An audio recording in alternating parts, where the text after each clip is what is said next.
Good afternoon, I'm Sean Yao, and this is One News Now. The Philippines is still a lower middle-class nation according to the World Bank. The impact of the COVID-19 pandemic and interest rate hikes in the United States could be the reason behind the country's unchanged status. Camille Samonte with the details. The Philippines failed to climb out of the World Bank's lower middle income classification. Based on the World Bank's report, the country's gross national income, or GNI, for 2022 stood at $3,950.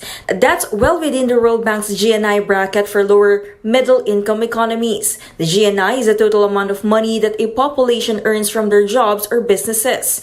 Regional neighbors like Vietnam, Laos, Cambodia, Myanmar joined the Philippines in the lower middle income bracket. Countries like Malaysia, Thailand, and Indonesia, on the other hand, made the upper middle income classification, while Singapore and Brunei remained in the high income bracket. Economist Michael Ricafort attributed Manila's stagnant status to the closure of businesses due to the lockdown at the height of the pandemic. Tumaas yung mga presyo ng bilihin, no? So medyo worse off din, no? Tumaas pa yung interest rates. Kaya nakabawas yon sa disposable income, di ba, sa mga kita ng mga tao. The global recession and rising interest rates from America were also deemed detrimental to the country's status. Nevertheless, Ricafort says this should be no cause for concern as the economy is on its way to recovering from the pandemic. The economist also says it helps that a huge chunk of the population now earns a living, thus giving them spending power. Nasa tamang track pa rin naman. Kasi ang Pilipinas is one of the fastest growing economies in the world, at least 6%. Kasi favorable yung demographics natin.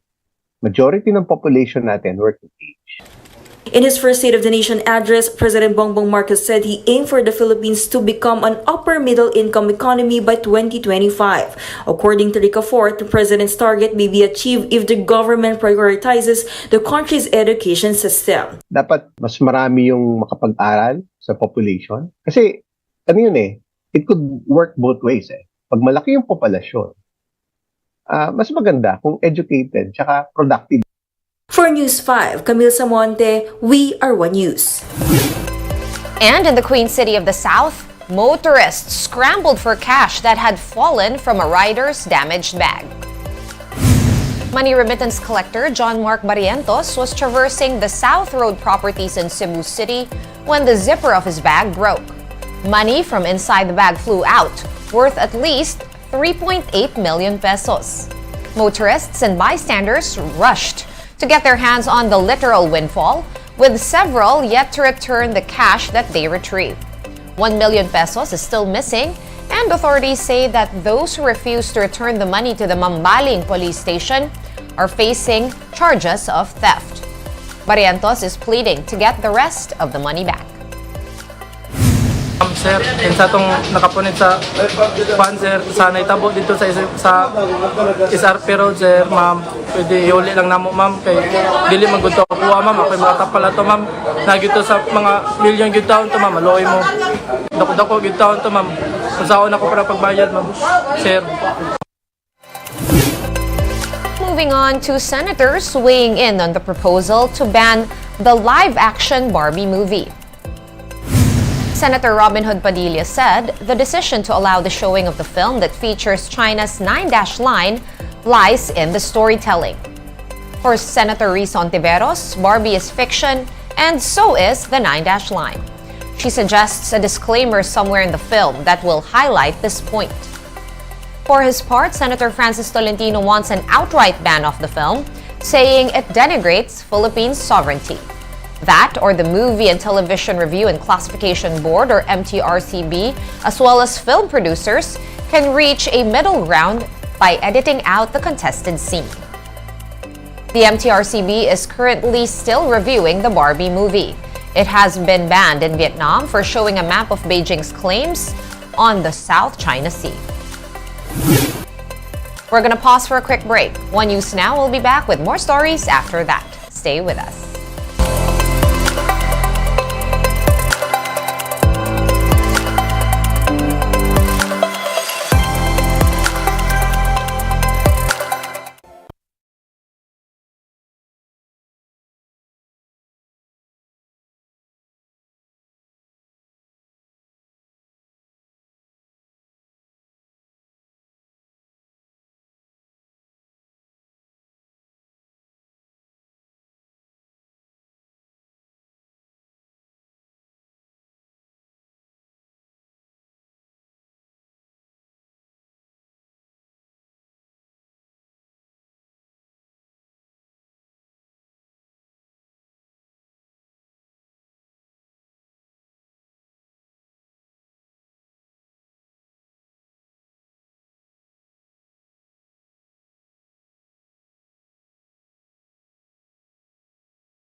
You're still watching One News Now. I'm Sean Yao. Pineapple farmers in Isabela are now dealing with oversupply and amid a lack of buyers. According to pineapple farmer Moanahao from Echage, around 500 farmers in the Isabela municipality have already been affected. And while the Philippine Rural Development Project is already helping them out, Anahao says this does not solve the problem of the oversupply. He is calling on the government to hook them up with potential buyers from the private sector.